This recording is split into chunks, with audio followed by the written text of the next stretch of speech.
Hey, it's Alex Belth, and welcome to Dig This. I am thrilled and delighted this week to be joined by my old friend Tom Junod, who has a new memoir out. In the days of my youth, I was told what it means to be a man.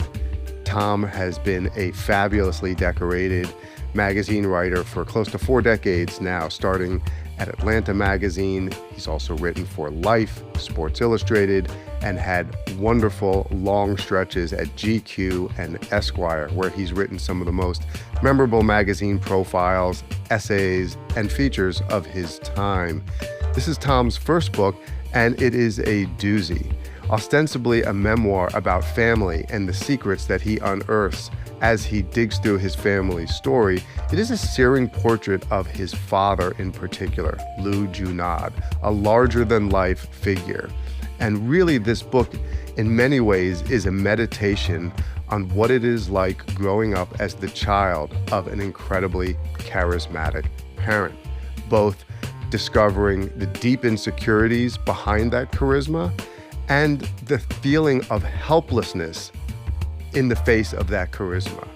How Tom reckons with it, what he finds out about his father, how he continues to love his father and see the truth of what his father was about, as well as presenting a completely loving and devoted portrait to his mother, is what makes In the Days of My Youth, I Was Told What It Means to Be a Man so universal and powerful. Fortunate to have Tom stop by this week and chat about his book. Dig in. I hope you'll enjoy. You know, not everybody is going to get the reference to the title. The title is called In the Days of My Youth, I Was Told What It Means to Be a Man. And for those who don't get the reference, it is the first line to Led Zeppelin's song, Good Times, Bad Times, which, Tom, it's the first song of their first album. It's the first utterance of the Zepp. That's right. In the days of my youth, I was told what it means to be a man. That's how they start the whole thing. That's right. And so for me, every time I think of your book, there's just, and I'm sure this is true for, you're a boomer, I'm a Gen Xer, but for folks within a certain age range, it is almost impossible not to hear Robert Plant as you read the title. Sure. So, I mean, let's just get right to it. You know, Tom, that's a very strong title. What was it that, was this like a working title that you had for years? Well, it was not my idea. It was my editor's idea. And it was a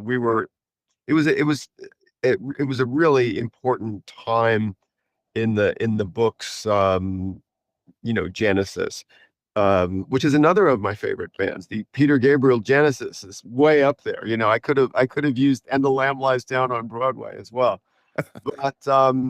But no, it was a time when I'd been writing a lot, but not to any particular end. I had written, by the time the title of the book came along, I had written over 200,000 words.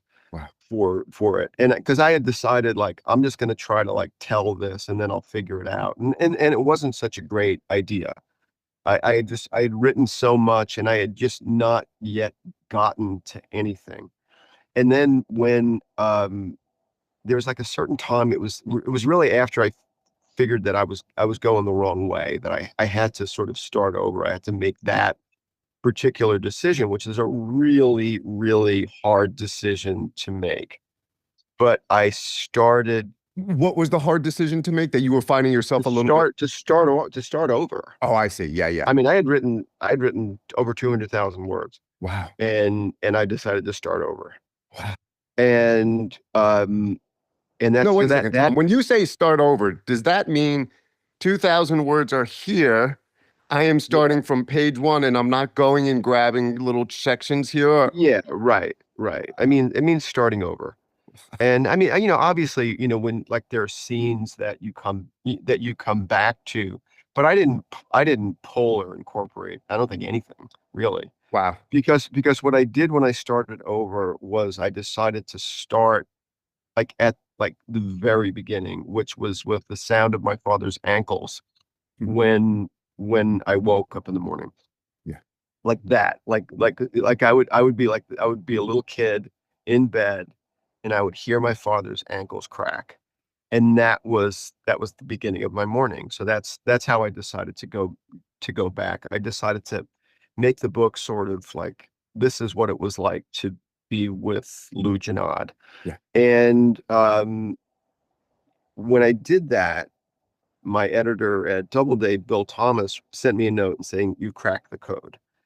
And so all of a sudden the book started moving, but we didn't have a title. And I had a bunch of titles. There was a couple were like Sinatra songs, like All or Nothing at All, or Yeah. things like that, or My Way, or and then some of the other ones were sort of uh well, as my editor Bill called them, precious. Yeah. Yeah. One was a line from a poem, and the line, it was a beautiful poem, and a friend sent it to me, and I read the last line, and I was like, oh my God, this is the title. And the line was, it had something to do with it was an address to a man somewhat like my dad, and it said, "You, the husband of the water." And so I was like, oh, the husband of the water, that's a great title. And then Bill was like, precious. Yeah. So Well, I also, went there's a and huge emphasis shift in the idea of a title that would evoke the milieu of your father, this mid-century that's right. Sinatra kind of bourbon infused genre, Right. I and and agree with that as well. and yet the title is you the Yeah. son. And that and that How old were you when Led Zeppelin 1 came out? 10? 11. I mean, 11. so Yeah. that's seminal for you, right? I mean, that record is like, That record was totally seminal for me. But I think that you're making like the exact right point, because the thing that changed when I started writing the book over was that it was about like this man whose presence was strong enough that the sound of his ankles was my alarm clock when I was a little kid. Like that's how much of a presence he was. But the book became about his presence and my efforts to contend with it. I mean, so all of a sudden it became a book. Instead of a book of all these different characters. I mean, there are a lot of characters in the book, but the book's two central characters are me and my dad. And so that was really the big change. And so you're exactly right, to move out of All or Nothing at All, or Strangers in the Night, or whatever, to Led Zeppelin really changed things. But it changed things really dramatically. I went and met Bill one morning to discuss the book at Cafe des Artistes on I think it's on Sixth, and it's in it's near the Random House building, or the Penguin Random House building. And it's a fancy, New York kind of place where media people go. And I met Bill there one morning, and he didn't say a word. He's in a suit, and I'm in my suit. We're all dressed up, and he sits down and he reaches into his suit pocket and he takes out a sealed envelope and hands it to me. And I open the sealed envelope, and there's a piece of paper in there on which is written, "In the days of my youth, I was told what it means to be a man." And I looked at him, and he goes, "That's your title." And that's how it all started. And what was really interesting about that was that song was definitely seminal to me. Like, so when I was, there's a line in the song, "Sweet 16, I fell in love with a girl as sweet as could be." Well, when I was 16, I fell in love with a girl as sweet as could be. And yes, it only took a couple of days before she was rid of me. So that was a total anthem when I was a miserable high schooler. yeah, And yet, of course, the whole message of Led Zeppelin was that in misery there is flourish and power. yeah, So and yeah. so that's where the title came So, Tom, one thing that I'm just burning to know about is that you've written in the past about your father. You've written about your mother as well. Sure. At GQ, you kind of wrote a trilogy of stories. One of them about your dad's was called My Father's Fashion Tips. My father's fashion tips. My Yeah. Father's Fashion Tips. And then there was a piece about Frank Sinatra Jr. and there was a piece about Tony Curtis that Yeah. all Sure. felt to be in that Total, Big total trilogy. Lou Yeah. mode. And so you've written about your family, your father before, and yet you are now in your 60s, and this is the first time you've written this story as a book. So I imagine on some level you feel as if you've been living with a book, the book, this book for Sure. a long time in your life, and yet you said that you started it 10 years ago, that you actually started. I started in 2015. So I guess what I'm curious about, because so much of this, what's in this book, and I don't really want to talk so much about it because there are lots of, I want the reader to be able to have a sense of discovery about what's in this book. But a lot of the narrative of this book is actually you in the last 10 years searching. Sure. Sure. Especially the last third of the book is the search. Yes. And so what I guess I mean to say is you found the story as you've written the book. It wasn't as if you've had Yeah. this story your whole life and then you decided to find it, not finally, but to tackle it at this point. I'm not making myself entirely clear, but does that make sense? Yeah, it makes sense. It's a complicated thing because you're right. I mean, I've written about my dad like a number of times. I had written, the when I was a little kid, we used to, drive on Sunrise Highway in Long Island to a steakhouse called McCluskey's, and that was like, my father, as he liked to say, owned it, because he would walk in there and people would just cater to him and couch out to him and it was always just a lesson in the power of my dad. But there was a restaurant on the way back between McCluskey's and home called the Sunrise Village, which is this ancient restaurant, huge place, and had a big dance hall in it. Um, Long gone, but I used to see there was a sign there that I would see every once in a while, and it would say tonight, Frank Sinatra Jr.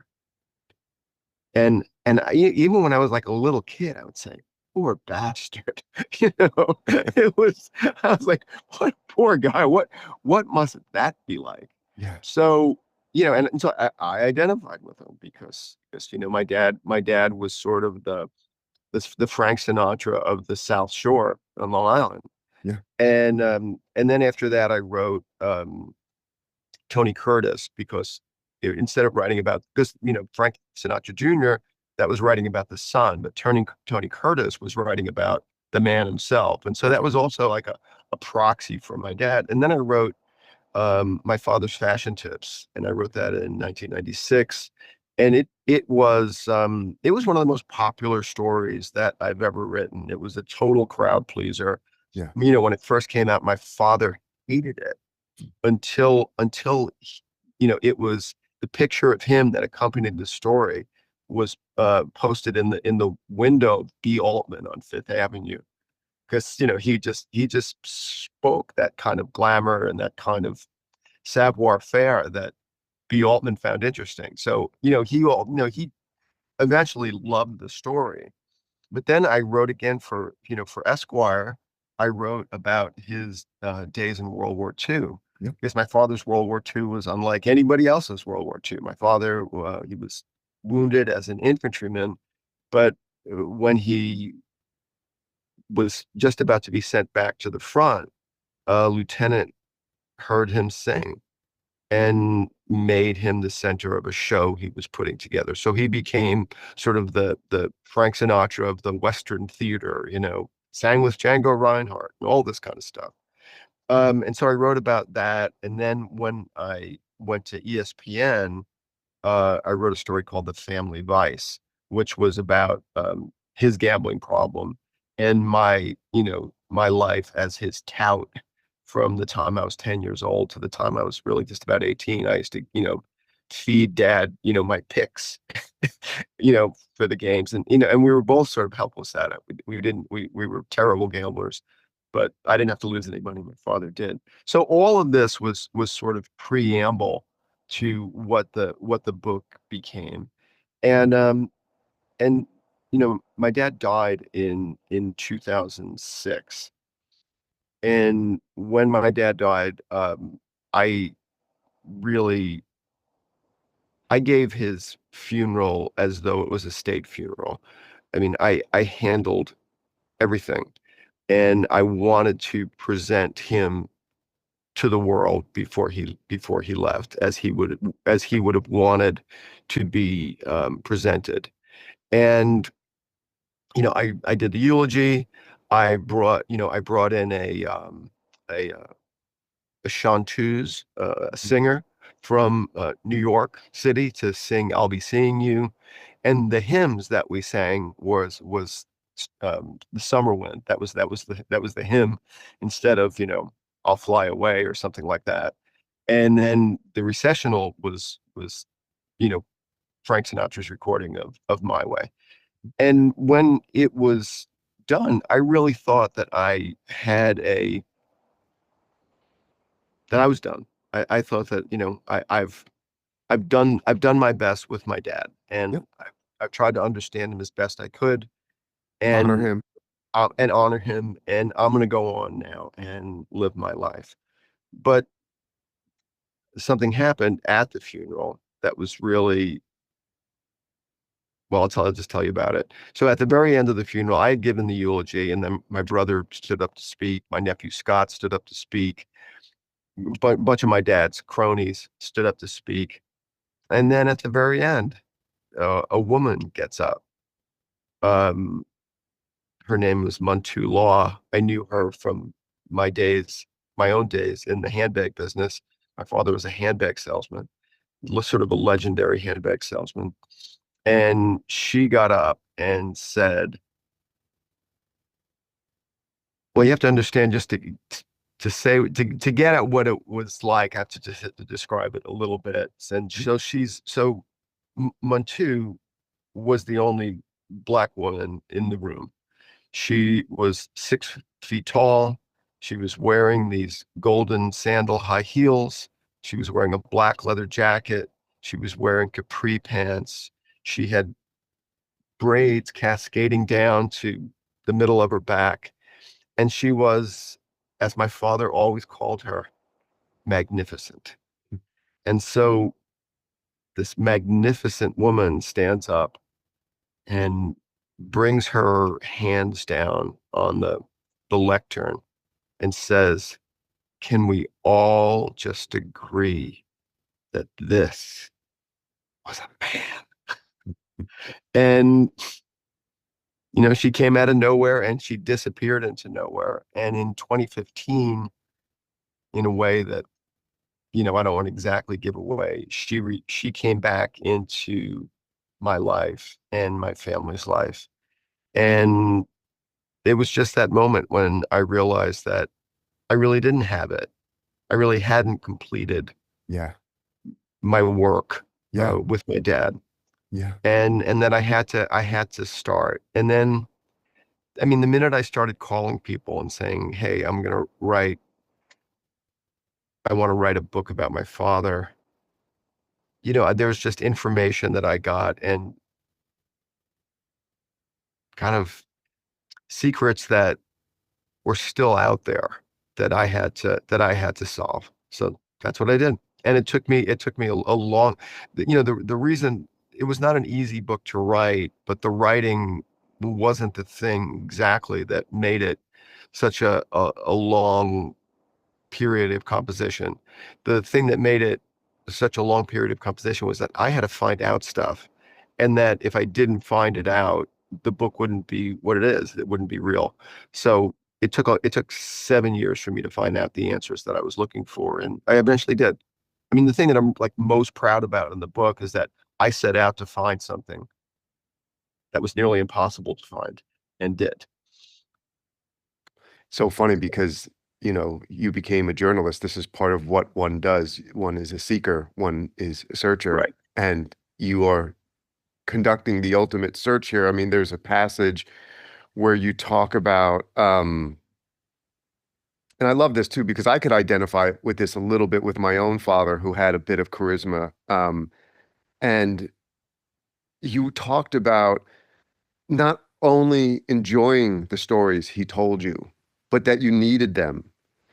You write, they were all I had of him, all I had of his youth, all I had of his formative years, all I had to go on when I was trying to figure out why he was the way he was, even though he never exactly answered the question. And then you say it wasn't quite lies, but this sort of embellishment is what is it? Talk about Frank Sinatra Jr. What is it like to grow up with a incredibly charismatic parent? Right. Right. uh, uh, uh, and one whose physical and uh, uh, whose exterior charms and beauty were such that they couldn't walk down a city block without being clocked and Propositioned is the and, word my father used. and propositioned.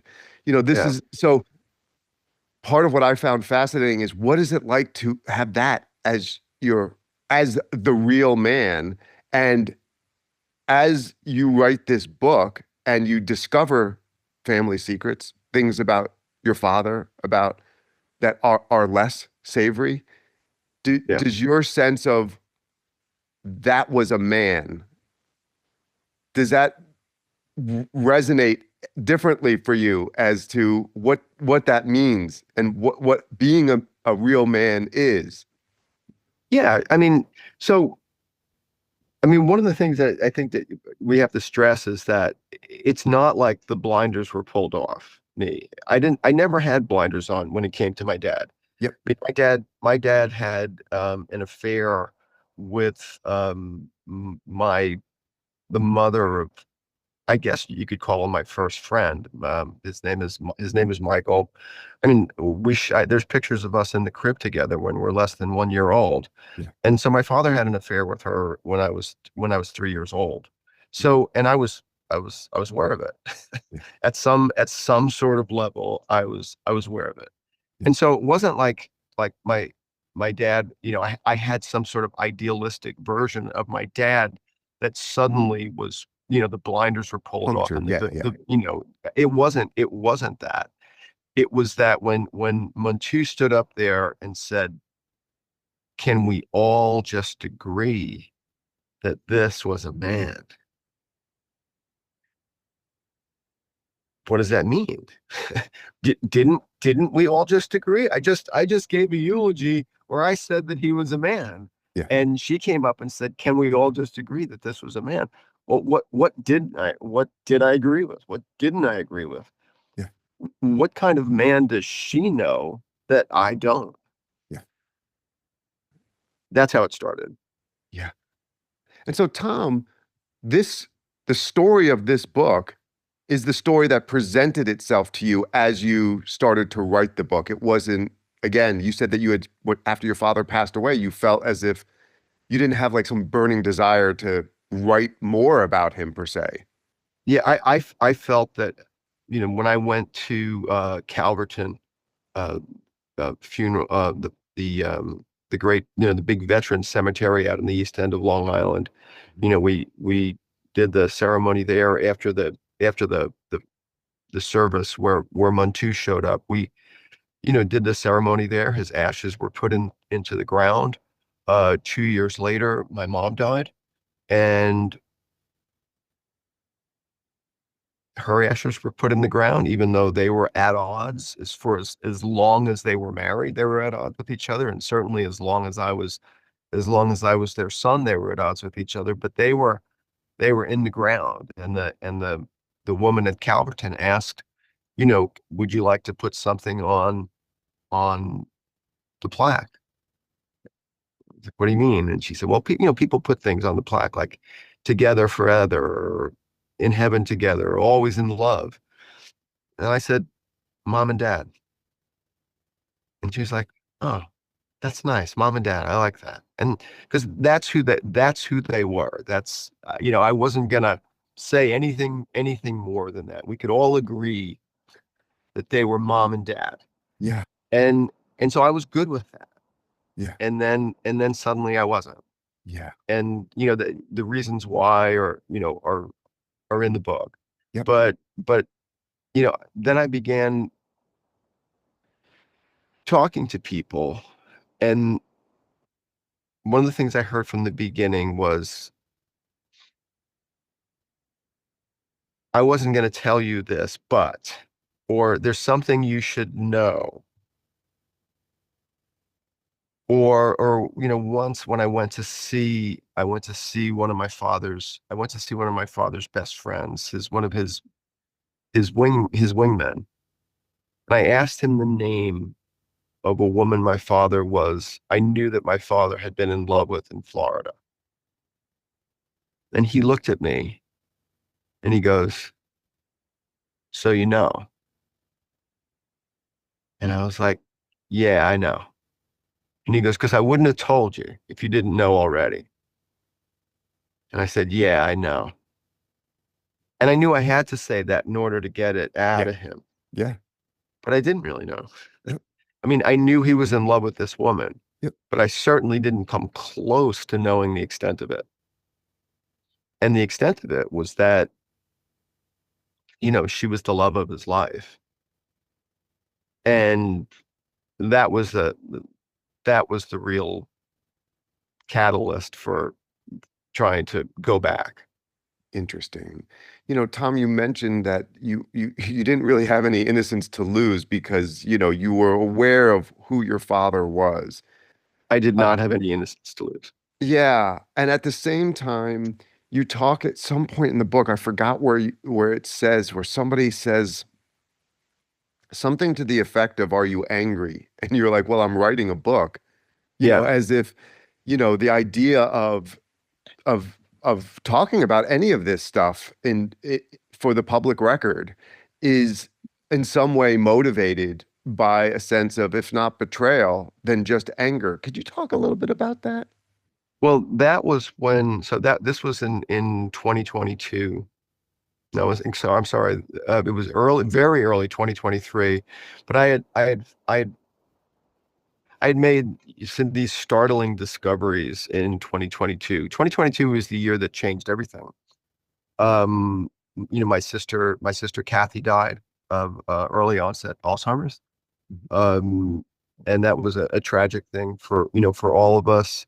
And then at the same time, I made certain discoveries, huge discoveries that they changed my life, and they changed the lives of the people who were involved in them.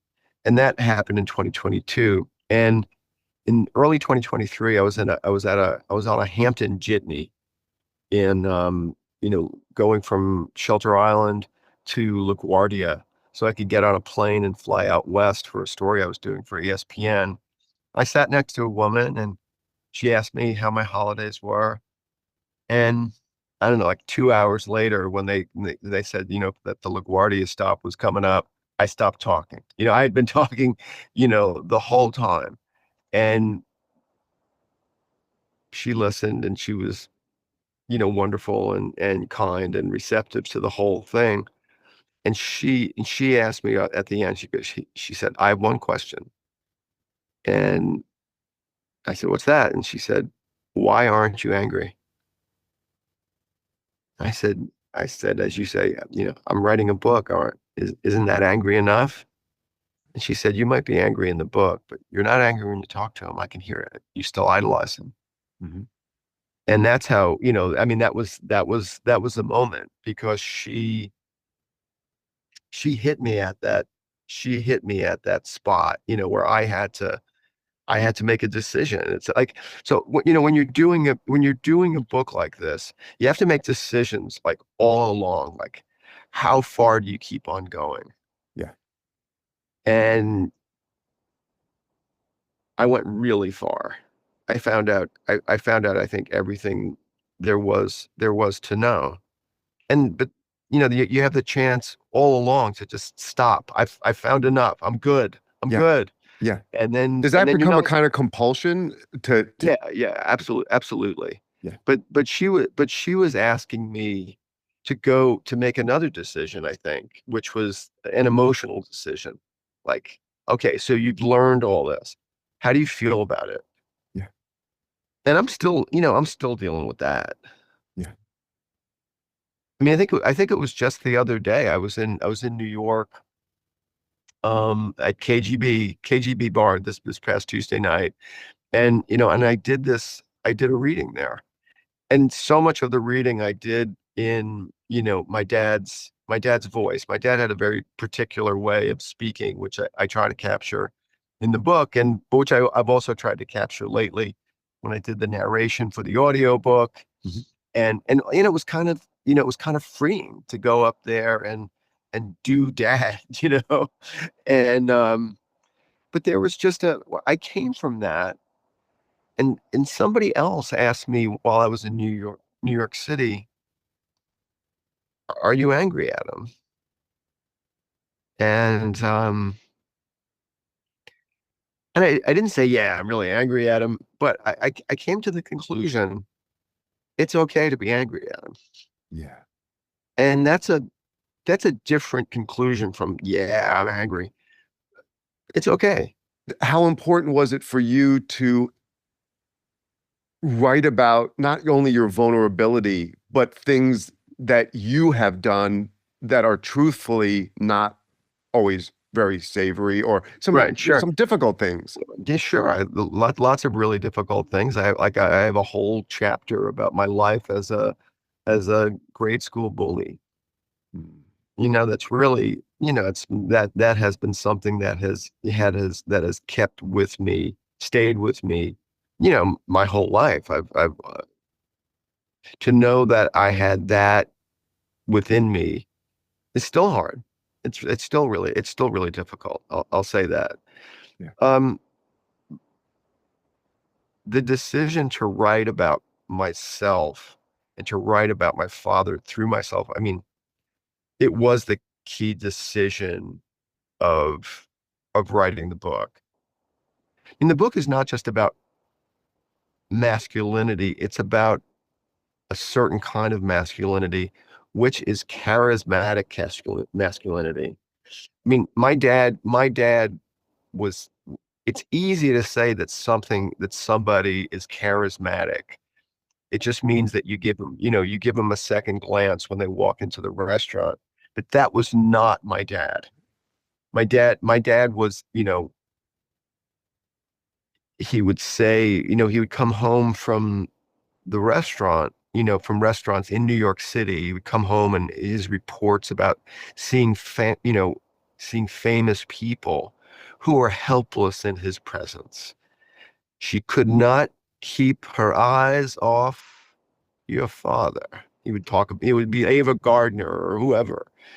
But that was the feeling that I had with my dad. He was powerful. He was physically powerful. He was a tough guy, but he was also powerful through this gift of and curse of charisma. And I was helpless before it. And I think Beautiful. that is the thing that I try to capture in the book. Yeah. I was helpless. And so the whole book is about my effort to find a way to contend with him that does not compromise who I am. And I think that's the book. If you have to boil it down to one thing, that's the book. Are some of the skills that my father insisted on, me learning, have they been helpful to me? Yeah. I try to look people in the eye. I try to have a firm handshake.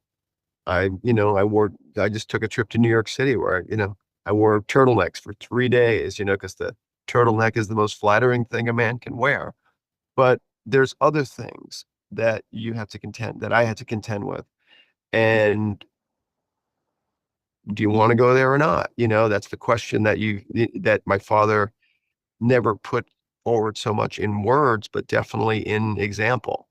And he wanted me to go there, and I had to decide whether I wanted to go there or not. Was how long in your life do you want to be helpless before this presence? And that's really what the book is about. Tom, you went on and wrote about freaking politicians, performers, people who, at least on a superficial level, and sometimes on a much deeper level, Yeah. have similar senses of this. Well, we're talking about charisma. What your father had is what Kenneth Tynan used to call, what he got from Garcia Lorca, which was called duende, which was this sort of charisma, talent, panache to the like nth degree. Yeah, It was, yeah. and the ultimate like what. Duende, man. I like that. I'm taking that No, away from this duende. No, conversation. Yeah. it is. I mean, and this is an incredibly dated analogy, but it would be what was different from Ted Williams and Stan Musial. Stan Musial's a great ball player. He did not have quote unquote it, and those are the things that are the separators, and that seems to Yeah. be what your father was. But because then you ended up making a professional career dealing with people who could traffic in this realm, In Duende, yeah. was Yeah. there a part of you that was seduced by charm, drawn into it, and another Of part of course. you um, really fucking skeptical and really like, yeah, that's all a bunch of bullshit. You know, and I'm talking about Um, coming from this sense of being helpless to the power of someone's charisma. well, I mean, I'm definitely not the kind of writer who says, yeah, that's all bullshit. I'm just not that guy. Yeah. I write from, my dad used to call himself and my grandma, his mom, a soft touch, meaning that they were generous with money. Mhm. And I'm something of a soft touch, at least in the beginnings of stories. When I first meet people, I'm easily, taken in. And but I think that's a strength because so when I met Fred Rogers had duende. Yeah. You wouldn't think that he had duende, but No. he had duende. Yep. And and he, wouldn't answer any of my questions.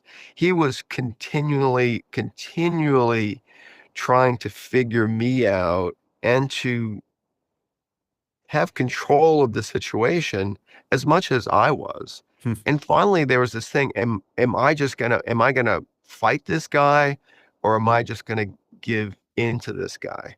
Yeah. And so I sort of gave into him, and I was sort of helpless with him in a certain way. I mean, he had tremendous influence over me because of that charisma. I mean, it was a completely different kind of charisma than my dad had, Yes. completely different. Yes. But at the same time, it had me in its grip.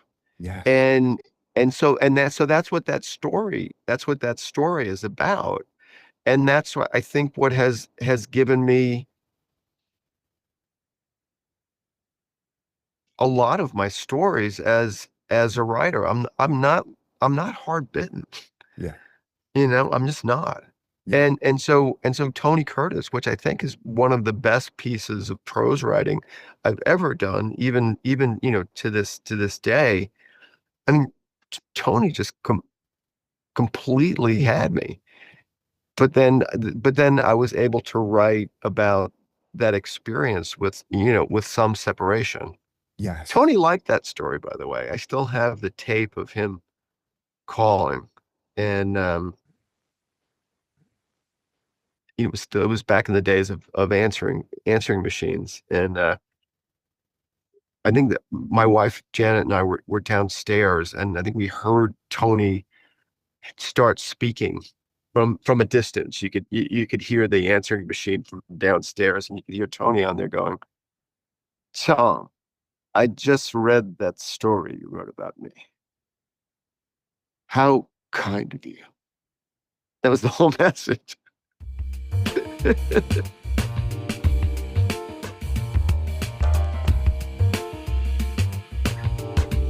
Well, let me just say one thing.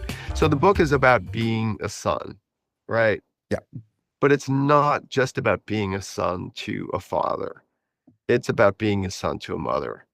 And my mom was was everything to me. My dad, was the sun and the water. But my mom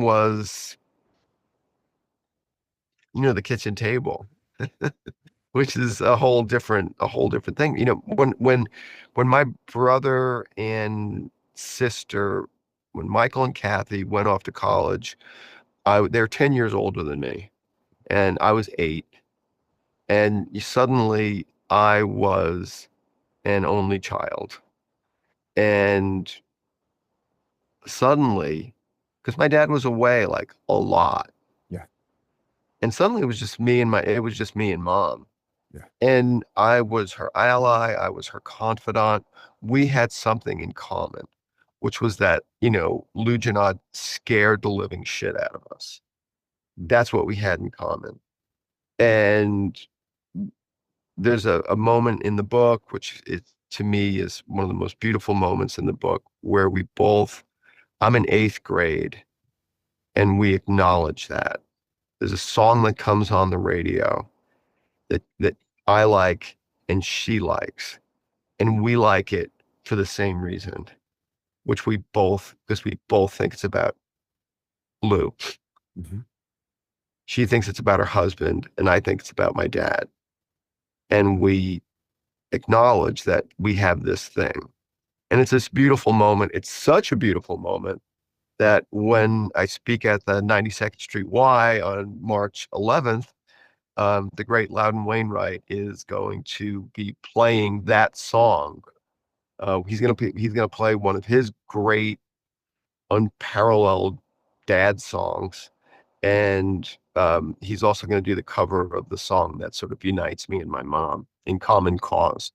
So so I wrote the book not just to sort of contend with my dad, but to reveal to the world how great my mom was and how important she was to me Yeah. and to us. Yeah. My I, mom my mom kept our family together. There was no doubt about that. My yeah. brother would say so now. My sister's gone, but she can't, but she kept the family together. Yeah. Do you feel as if you have been a good son after having written this book? Is there Yeah, anything about being a good son that was involved with why you wrote this book? I mean, it's a great question. It's a hard question.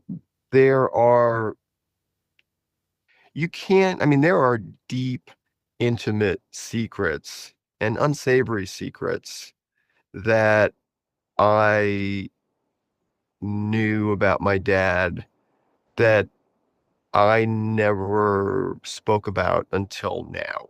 Yeah. And when you grow up in a house full of secrets, there's one thing that it's the lingua franca of your household, which is that this is never to be said. And nobody has to tell you that. Nobody, like your mom doesn't say, don't tell those secrets, Your or your fucking dad nervous doesn't. system knows it. Yeah, you know it down to your fucking, I'm sorry, Yeah. your vagus nerve or whatever. Like some sort of primordial thing. Yeah. You know it. And when you reveal those things, however you're going to do it, but especially in a book that's intended to be read by as many people as who can read it. I mean, the question of whether that act is a is an act of betrayal or fidelity and loyalty changes with the weather. Yeah. It changes all the time. It changes in my dreams. Yeah. When I spoke the other night, um, as in my father's voice at KGB, people responded to it. They thought it was, funny. They applauded. They did this. And on the one hand, I felt that, um, hey, here's my dad, and he's getting at last the celebrity he always craved. And then there's another part of me that said, am I making fun of my dad? Is my dad a figure of fun here? Am I sort of like Ridiculing him. elbowing, Yeah. yeah, ridiculing him? And I don't think that I'm ridiculing him ultimately, though those, that question comes to one as one reads about one's father. Yeah. The shift in articles in that sentence says where I am. You want to shift it off yourself a little bit, Yeah. but I think that the book is so tuned into my father's language from the first sentence to the last that I don't think I'm ridiculing him, because his language, more than anything, was his gift to me.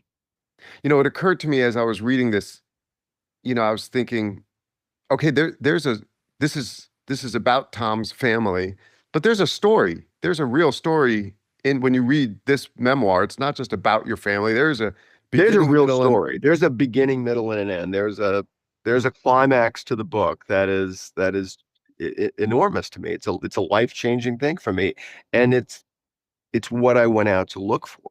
right. And what it occurs to me, what the story is truth, is seeking the Yeah, truth. one That one is the hundred. story. This is a story about a son who is seeking the truth about family secrets. Yeah, You're, Now, then, of course, there's all this ambiguity of, well, what's your intentions? Is sure, this noble? Is sure. this exploitative? Are you making fun? Are you taking advantage? Are you all of those things? Yes. But to me, knowing you as an authentic person in the world and somebody who's devoted his career to telling the truth as a journalist, even unpleasant truths About hard things. Yeah, about difficult things, including in this case, yourself. It's yeah, not like it would be one thing if you were talking about your family secrets, but you trying to make yourself come off as, right. a saint, which is not the case. But it occurs to me that the portrait of both of your parents, of everyone in your family, but particularly your father, is multi-layered. It's everything. It is the darkest of dark. And it is also the guy who walked down 57th Street and be propositioned. It's Right. all of it, which is what gives it its power. But to me, really at the root of it is a son not trying to exact vengeance for his mother, for his own your own personal trauma. That's not really what comes up into it. It's somebody It is who, not that. It is not that book for sure. even despite your own reservations, even despite your hesitancies, that this is your job. Your job is to seek the truth. Yeah, that's really what it's about, and that's why I feel ultimately that I was and am a good son in this book, Yep. because I think that if you can't tell the truth about somebody, if you can't tell the truth about yourself, well, what kind of son are you? I mean, it's a condition. You're in a conditional place if you're just going and keeping somebody's secrets and telling lies about them ultimately. That's beautiful. That's beautiful. Tom, this was great. This Thank is you. fun, man. This Thank is you really, so really much. great. I'm so glad we did it. Thanks again to Tom Junod for following through this week and talking about his fantastic new memoir, In the Days of My Youth, I Was Told What It Means to Be a Man. It is a searing story that you will not soon forget. As always, much appreciation to the man in the blue bathrobe for the beats, and John Partham for making sure everything sounds better than bad. This is your boy AB. Thanks for coming by, and we'll see you soon.